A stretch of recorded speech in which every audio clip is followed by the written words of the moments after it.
हिमाचल प्रदेश का एक ऐसा स्थल जो एक ऋषि के शरीर की राख से बना है और देखने में बहुत ही अद्भुत और मनमोहक है। आज एक ऐसे जगह के बारे में बात करेंगे। आप सबका स्वागत है आपके अपने ही चैनल मोरो शक्ति में। अगर आपने मोरो शक्ति को सब्सक्राइब नहीं किया है तो बहुत जल्द सब्सक्राइब कीजिए ताकि आपको ऐसी ही और धार्मिक जानकारियाँ मिलती रहें। बात करते हैं रिवालसर झील के बारे में। प्राकृतिक सौंदर्य और धार्मिक आस्था का और ऐतिहासिकता का महत्व लेते हुए रिवालसर झील हिमाचल प्रदेश जिला के मंडी में स्थित है। हिमाचल प्रदेश में विभिन्न संस्कृतियों के सामंजस्य का यह प्रतीक है। इस प्रदेश के जिला मंडी के पश्चिम में लगभग 24 किलोमीटर पर एक छोटा सा स्थान है जिसे रिवालसर झील के नाम से पुकारा जाता है। यह पहले एक छोटा सा कस्बा हुआ करता था, लेकिन आज समय के बदलने के साथ साथ एक शहर बन चुका है। यह स्थान हिंदू, सिख, बौद्ध तीनों की आस्था का केंद्र बना हुआ है। पौराणिक कथाओं के अनुसार मान के चलें तो यह ऋषि लोमस की तपोभूमि है। बौद्धों के अनुसार मान के चले तो यह स्थान उनके गुरु पद्मास्वयं की तपस्या का स्थान है, और सिखों के अनुसार मान के चलें तो यह गुरु गोविंद सिंह जी का स्थान है और यहाँ पर गुरु गोविंद सिंह जी का आगमन हुआ था। उन्होंने पहाड़ी राजाओं के साथ महत्वपूर्ण बैठक को यहाँ पर संबोधित किया था। रिवालसर अपने आप में प्राकृतिक और धार्मिक व ऐतिहासिक महत्वता के साथ साथ हिंदू धर्म में विशेष महत्व रखता है। रिवालसर में बौद्धों ने अपना गुरुकुल भी खोल के रखा है। यहाँ पर अन्य कई मंदिरों का भी निर्माण हो रहा है। सबसे खास बात यह है कि सबसे प्राचीन मंदिर झील के पश्चिम में स्थित है। इस मंदिर को मणि पानी मंदिर भी कहा जाता है। यहाँ पर बैसाखी के समय में भव्य मेलों का आयोजन होता है।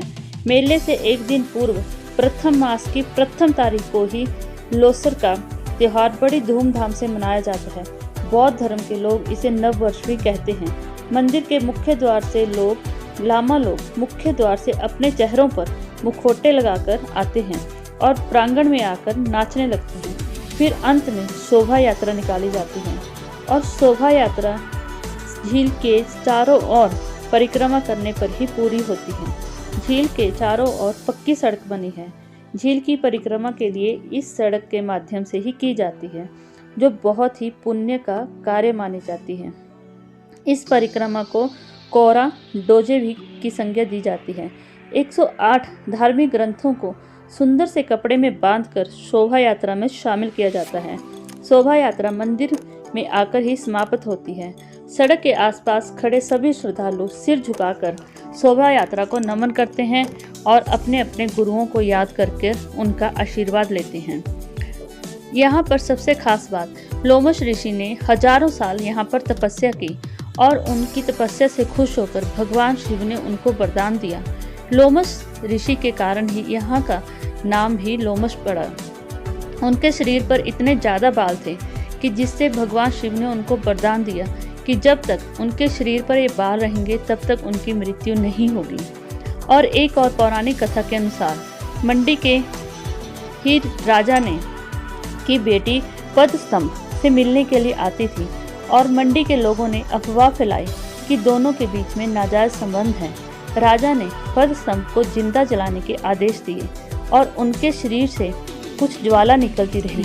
जब वह ज्वाला एक राख के रूप में परिवर्तित हुई तो राख से भव्य झील का आयोजन हुआ और कुछ देर बाद ऋषि झील के माध्यम से कमल के फूल के ऊपर बैठकर बाहर आए। यह देखते ही राजा बहुत ज़्यादा हैरान हो गए और अपने किए पर उनको बहुत पछतावा हुआ। उन्होंने पद्मस्तंभ से माफ़ी मांगी और अपनी बेटी राजकुमारी को उन्होंने कुएं में खुदवाया था, तो उस बेटी को भी वहाँ से निकालने का आदेश दिया।